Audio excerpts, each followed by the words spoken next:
Advocate K Anilkumar CPM സംസ്ഥാന സമിതി അംഗം നമുക്കൊപ്പമുണ്ട്. ശ്രീ അനിൽകുമാർ, ബീഹാറിന് സമാനമായി കേരളത്തിലും ഒരു മാസ് മൂവ്മെൻറ്റിന് കോൺഗ്രസ് ലക്ഷ്യമിടുന്നു. അതിന് കോൺഗ്രസിൻ്റെ ഹൈക്കമാൻഡാണ് ദേശീയ തലത്തിൽ തന്നെ ആലോചനകൾ നടത്തിയിരിക്കുന്നതെന്നാണ് നമുക്ക് ലഭ്യമാവുന്ന വിവരം. അതായത് രാഹുൽ ഗാന്ധിയും പ്രിയങ്ക ഗാന്ധിയും ഒക്കെ പങ്കെടുത്തുകൊണ്ട് എല്ലാ മണ്ഡലങ്ങളിലൂടെയും കടന്നു പോകുന്ന ഒരു മാസ് മൂവ്മെൻറ്റ്, ആ മൂവ്മെൻറ്റ് കേരളത്തിലേക്ക് കോൺഗ്രസ് ലക്ഷ്യമിടുമ്പോൾ അത് കേരളത്തിൽ ഭരണം പിടിക്കുക തന്നെയാണ് അവരുടെ ലക്ഷ്യം. എങ്ങനെ കാണുന്നു കോൺഗ്രസിൻ്റെ ഈ നീക്കത്തെ? അതിൽ രാഹുൽ ഗാന്ധി അടക്കം കളത്തിലിറങ്ങിക്കൊണ്ടാണ് ഒരു നീക്കം നടത്താൻ പോകുന്നത്. രാഹുൽ ഗാന്ധി എങ്ങനെങ്കിലും ഒന്ന് വന്നു കിട്ടിയാൽ മതിയായിരുന്നു. വയനാട്ടിൽ ഓരോ ദിവസവും കോൺഗ്രസുകാർ അങ്ങോട്ടും ഇങ്ങോട്ടും അടിച്ച് ചത്തോണ്ടിരിക്കുക. 5 പേര് ഇപ്പൊ ആത്മഹത്യ ചെയ്ത് കഴിഞ്ഞു. ആ രാഹുൽ ഗാന്ധി ഏറ്റവും വേഗം വന്ന് എന്തെങ്കിലുമൊക്കെ ചെയ്തു കൊടുക്ക്. അവിടെ കോൺഗ്രസുകാരെ അഴിമതി നടത്തിയിട്ട്, അവിടെ മോഷണം നടത്തിയിട്ട് ഒരു പാവപ്പെട്ടവൻ അദ്ദേഹം അദ്ദേഹത്തിന്റെ മകന് വിഷം കൊടുത്തിട്ട് ആത്മഹത്യ ചെയ്തു. തിരിഞ്ഞു നോക്കിയോ രാഹുൽ ഗാന്ധി? പ്രിയങ്ക ഗാന്ധി സോണിയാഗാന്ധി തിരിഞ്ഞു നോക്കിയോ? ഏറ്റവും വേഗം ഒന്ന് വരട്ടെ. അദ്ദേഹത്തിന്റെ മൃതദേഹം ഇന്നലെ അടക്കം ചെയ്തെന്നാ തോന്നുന്നത്. ആ വീട്ടിലേക്ക് ഒന്ന് വരാൻ സൗകര്യം ഉണ്ടാവുമല്ലോ. പിന്നെ KPCC എന്തോ ഒരു ആപ്പ് വെച്ചിട്ട് കുറെ കാശ് പിരിച്ചായിരുന്നു. അപ്പൊ ആ കാശിന്റെ കാര്യം നാട്ടുകാർക്ക് ചോദിക്കാൻ ഇവരെ വഴി കിട്ടണം. ഇപ്പൊ ഇവിടെ ഈ കുടുംബ വീടുകളെല്ലാം വരുന്നു എന്ന് പറഞ്ഞു. ഞങ്ങളൊക്കെ കാത്തിരുന്നിട്ട് ഇവരാരും വീടുകളിൽ വരാൻ പോയില്ല. എന്നാലും കണക്കും ചോദിക്കാനായിരുന്നു. KPCC എത്ര കോടി രൂപ പിരിച്ചു വയനാടിന് വേണ്ടി? രാഹുൽ ഗാന്ധി പറഞ്ഞ വീട് എവിടെ പോയി? പിന്നെ യൂത്ത് കോൺഗ്രസ്സുകാർ പറ്റിയ കാശ് എവിടെ പോയി എല്ലാവരും കണ്ടോണ്ടിരിക്കുകയാണല്ലോ. ചില ആശുപത്രികളിലൊക്കെ ഉണ്ടായ ചെലവ് നമുക്കറിയാമല്ലോ. അതിനൊക്കെ ചെലവഴിച്ചല്ലോ പൈസ. കോൺഗ്രസ്സുകാരും കൂടെ നാട്ടുകാർക്കിടയിലേക്ക് വരട്ടെന്ന്. ഇതെല്ലാം നാട്ടുകാർ കണ്ടോണ്ടിരിക്കുകയാണ്. ഇടതുപക്ഷ ജനാധിപത്യങ്ങളുടെ ഭരിക്കുന്ന കേരളത്തിലെ തെരഞ്ഞെടുപ്പ് പ്രകടന പത്രികയിലെ വാഗ്ദാനങ്ങൾ നടപ്പാക്കുന്ന കേരളമാണ്. ബീഹാറിൽ നടപ്പാക്കിയ വോട്ട് ചോരി യാത്ര എന്ന് പറയുന്നത് അവിടെ നടത്തുന്ന ഫാസിസ്റ്റ് സർക്കാരിനെതിരായി ജനാധിപത്യ മുന്നേറ്റമാണ്. അവിടെ തേജസ്വി യാദവ് ഇല്ലെങ്കിൽ, ലല്ലു പ്രസാദിന്റെ പാർട്ടി ഇല്ലെങ്കിൽ എത്ര സ്ഥലത്ത് ഈ കോൺഗ്രസ് ഉണ്ട്? പ്രതിപക്ഷ നേതാവിന്റെ നേതൃത്വത്തിലാണ് പോയത്. പക്ഷെ തേജസ്വി യാദവ് ഇല്ലെങ്കിലോ, കമ്മ്യൂണിസ്റ്റ് പാർട്ടികൾ കൂടെ ഇല്ലെങ്കിലോ, ബീഹാറിനെ വീണ്ടെടുക്കുന്ന കമ്മ്യൂണിസ്റ്റ് പാർട്ടി ഉൾപ്പെടെയാണ്. ആ മാതൃക കേരളത്തിൽ വന്ന് കമ്മ്യൂണിസ്റ്റ് പാർട്ടിക്കെതിരെ വയറ്റാനോ? വരട്ടെ, രാഹുൽ ഗാന്ധി വരട്ടെ, അല്ലെ സോണിയാഗാന്ധി ഇങ്ങോട്ട് വരട്ടെ, അല്ലെ പ്രിയങ്ക ഗാന്ധി ഇങ്ങോട്ട് വരട്ടെ. ഞങ്ങൾ കാത്തിരിക്കുന്ന ഉത്തരം പറയിപ്പിക്കാൻ.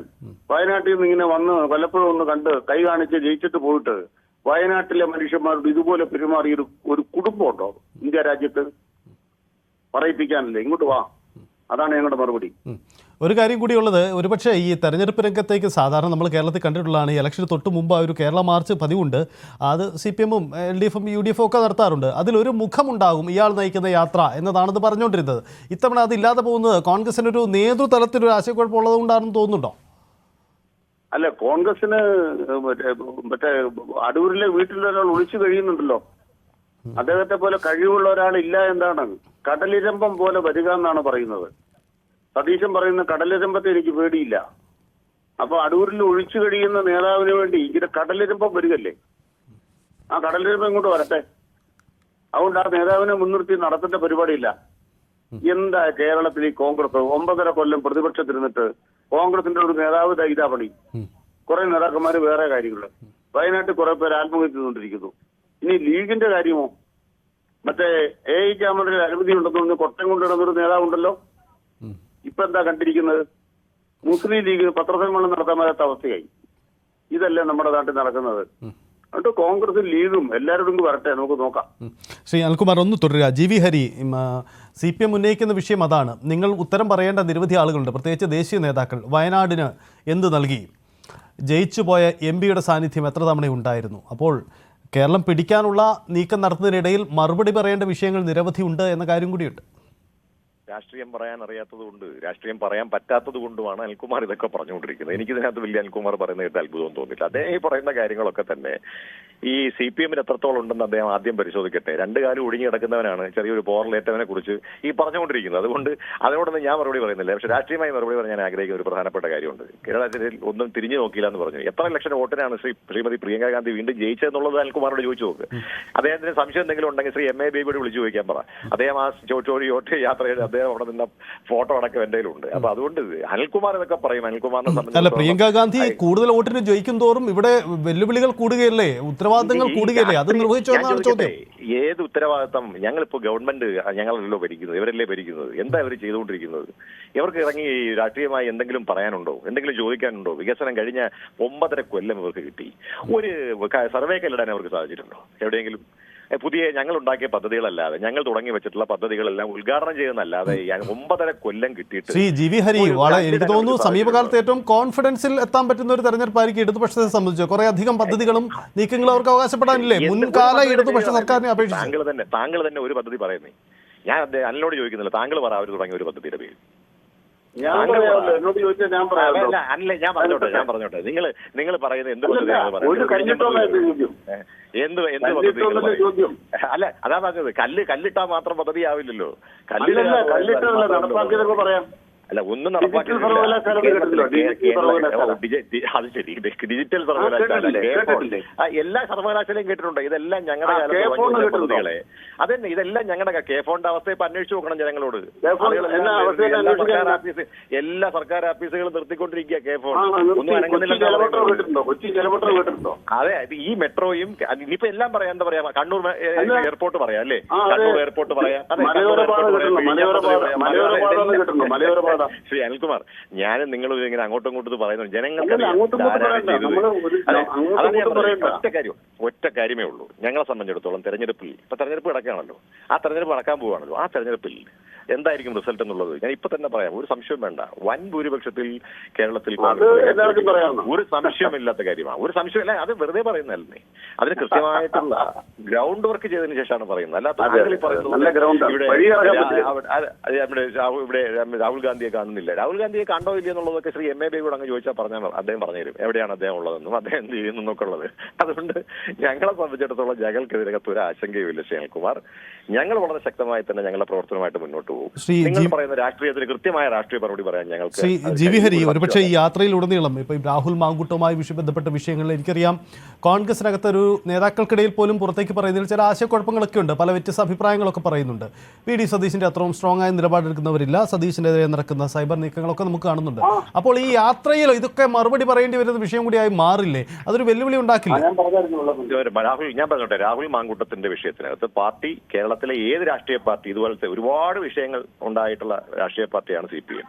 അവരെടുക്കുന്നതിനേക്കാൾ ഏറ്റവും ശക്തമായിട്ടുള്ള നടപടി ഈ സംഭവം പുറത്തു വന്നതിന് ശേഷം അടിയന്തരമായി നാം സ്വീകരിച്ചിട്ടുണ്ട്. പക്ഷെ ഇപ്പോഴും ഞാൻ ചോദിക്കുന്ന ഒരു കാര്യം, CPM-ന്റെ പോലീസ് അദ്ദേഹത്തിനെതിരായിട്ട് ഒരു തെളിവ് കണ്ടെത്തുന്നതിന് വേണ്ടി, തെളിവ് കിട്ടുന്നതിന്, ഒരു പരാതി കിട്ടുന്നതിന് വേണ്ടി ഇറങ്ങി അന്വേഷിച്ച് നടക്കുന്ന ഒരു കാഴ്ചയാണ് നമ്മൾ കാണുന്നത്. അപ്പൊ രാഷ്ട്രീയപരമായ ഒരു ആരോപണം രാഹുലിനെതിരെ ഉണ്ടായപ്പോൾ പോലും, രാഹുൽ മാങ്കൂട്ടത്തിനെതിരെ ഉണ്ടായപ്പോൾ പോലും അതിശക്തമായി അദ്ദേഹത്തെ പാർട്ടിയിൽ നിന്ന് സസ്പെൻഡ് ചെയ്യുന്നു മാത്രമല്ല, അദ്ദേഹത്തെ സംബന്ധിച്ചിടത്തോളം അദ്ദേഹവുമായിട്ട് ബന്ധപ്പെട്ടിട്ടുള്ള എല്ലാ പദവികളും, പ്രത്യേകിച്ച് യൂത്ത് കോൺഗ്രസിന്റെ ഈ ആരോപണം ഉണ്ടായി 1 മണിക്കൂറിനുള്ളിൽ, 24 മണിക്കൂറിനുള്ളിൽ അദ്ദേഹം യൂത്ത് കോൺഗ്രസ് സ്ഥാനം രാജിവെക്കാൻ പാർട്ടി ആവശ്യപ്പെട്ടിട്ടുണ്ട്. അപ്പൊ അതൊക്കെ നമ്മളൊരു പാർട്ടി എന്ന നിലയിൽ ഞങ്ങളത് കൃത്യമായി ചെയ്തിട്ടുണ്ട്. കേരളത്തിലെ ജനങ്ങൾക്ക് അത് ബോധ്യപ്പെട്ടിട്ടുണ്ട്. അതേസമയം ഇവിടെ എന്തൊക്കെയാണ് CPM-നകത്ത് ഉണ്ടായിട്ടുള്ളത്? ഇപ്പോഴും ആരോപണ വിധേയരായിട്ടുള്ള എം.എൽ.എമാരടക്കം ഇപ്പോഴും MLA ആയി തന്നെ അല്ലെങ്കിൽ പാർട്ടിയിൽ തുടരുന്നുണ്ട്. പാർട്ടി അവരെല്ലാ സംരക്ഷണവും CPM കൊടുക്കുന്നുണ്ട്. അതുപോലെ അല്ലല്ലോ കോൺഗ്രസ് ചെയ്തിട്ടുള്ളത്. കേരളത്തിലെ ജനങ്ങൾ അതൊക്കെ വിലയിരുത്തട്ടെ. അതുകൊണ്ട് ഞങ്ങൾ മറുപടി പറഞ്ഞോളാം. അതൊന്നും പ്രയാസമുള്ള കാര്യമില്ല. യെസ്, അതാണ് സാഹചര്യം. എന്തായാലും കോൺഗ്രസിൻ്റെ നീക്കം ആ തരത്തിൽ നടക്കുന്നു. പുതിയ ദേശീയ ഹൈക്കമാൻഡിനെ അടക്കം പങ്കെടുപ്പിച്ചുകൊണ്ട് ഹൈക്കമാൻഡ് പ്രധാനപ്പെട്ട നേതാക്കളെല്ലാം അണിനിരന്നുകൊണ്ടുള്ള ഒരു മാസ് മൂവ്മെൻറ്റാണ് കോൺഗ്രസ് ലക്ഷ്യമിടുന്നത്. അത് തെരഞ്ഞെടുപ്പ് തന്നെയാണ് അതിൻ്റെ അജണ്ട. അതിലേക്ക് തന്നെയാണ് കോൺഗ്രസിൻ്റെ ആലോചന നടക്കുന്നത്. വളരെ നന്ദി ജി വി ഹരി. ഒപ്പം തന്നെ കെ അനിൽകുമാർ CPM പ്രതികരിച്ചതിന്. ഡാൻ കുര്യൻ ഒരിക്കൽ കൂടിയുണ്ട്. ഡാൻ, കോൺഗ്രസിൻ്റെ ഈ ആലോചനയിലേക്ക് വരുമ്പോൾ ഒരുപക്ഷേ കേരളത്തിൽ നേരിടാൻ പോകുന്ന രാഷ്ട്രീയ ചോദ്യങ്ങൾ നിരവധിയുണ്ട്. സർക്കാരിനെതിരായ നീക്കമായി ഇത് മാറുമ്പോൾ സ്വാഭാവികമായും കോൺഗ്രസിൻ്റെ സമീപകാല വിവാദങ്ങൾ കൂടി വരും. കോൺഗ്രസ് എന്ത് മുൻകരുതലാണ് ഇക്കാര്യത്തിൽ സ്വീകരിച്ചിരിക്കുന്നത്? പാർട്ടി തലത്തിലുണ്ടായ ചില ആശയക്കുഴപ്പങ്ങളൊക്കെ പരസ്യമായി നമ്മൾ കണ്ടതാണല്ലോ. ഇക്കാര്യങ്ങളെല്ലാം പരിഹരിച്ച് തന്നെയായിരിക്കും മുന്നോട്ട് പോവുക?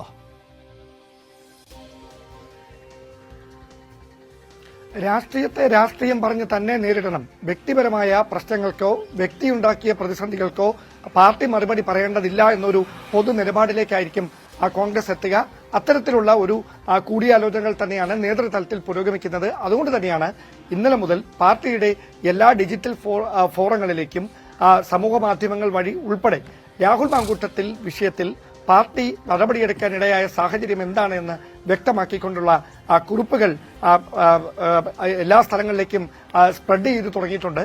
അതിൽ എന്തുകൊണ്ട് ഇങ്ങനെ ഒരു നടപടി പാർട്ടിക്ക് സ്വീകരിക്കേണ്ടി വന്നു, അതിൽ രാഹുൽ മാങ്കൂട്ടത്തിന്റെ പേരിൽ ആരോപിക്കപ്പെട്ട കുറ്റങ്ങളുടെ ഗൗരവം എത്രത്തോളമാണ്, അതുകൊണ്ടാണ് നിയമപരമായി പരാതി പോലീസ് സ്റ്റേഷനിലോ മറ്റേതെങ്കിലും നിയമ സംവിധാനങ്ങൾക്ക് മുമ്പിലോ എത്തുന്നതിന് മുമ്പ് തന്നെ ആ നടപടിയെടുക്കാൻ കോൺഗ്രസ് പാർട്ടി നിർബന്ധിതമായതിന്റെ സാഹചര്യം എന്താണ് എന്ന് വ്യക്തമാക്കിക്കൊണ്ട് അതുമായി ബന്ധപ്പെട്ട് നിലനിൽക്കുന്ന എല്ലാ ആശയക്കുഴപ്പങ്ങളും പരിഹരിച്ച് രാഹുലിന്റെ പേര് ഉയർന്ന ആരോപണങ്ങൾക്ക് രാഹുൽ മാങ്കൂട്ടത്തിൽ എന്ന വ്യക്തിയാണ് മറുപടി പറയേണ്ടത്, കോൺഗ്രസ് എന്ന പ്രസ്ഥാനമല്ല എന്ന കൃത്യമായ ഒരു ആശയം മുമ്പോട്ട് വെച്ചുകൊണ്ടാണ് ഇപ്പോൾ ഉയർന്നു വന്നിരിക്കുന്ന ഈ വിവാദങ്ങളെ പ്രതിരോധിക്കാനുള്ള ഒരു രാഷ്ട്രീയ നീക്കം കോൺഗ്രസ് നടത്തുക. അതോടൊപ്പം ഏറ്റവും പ്രധാനപ്പെട്ട കാര്യം, സമാനമായ ആരോപണങ്ങൾ നേരിട്ട പലരും ഭരണപക്ഷത്ത് ഉണ്ടായി എന്നിരിക്കെ അവരെ ഏത് തരത്തിലാണ് ആ പാർട്ടി നടപടിയെടുത്ത് മാറ്റി നിർത്തിയത് എന്നൊരു മറു ചോദ്യം കൂടി കോൺഗ്രസിന്റെ ഭാഗത്ത് നിന്ന് ഇടത് നേതാക്കളോടുണ്ടാകും. അങ്ങനെ രാഷ്ട്രീയത്തെ രാഷ്ട്രീയം പറഞ്ഞു തന്നെ നേരിടുക, രാഹുലിന്റെ പേരിലുണ്ടായ വിവാദത്തെ പാർട്ടിയുമായി വലിച്ചിരിച്ച് കെട്ടി നൂൽ പിണക്കേണ്ടതില്ല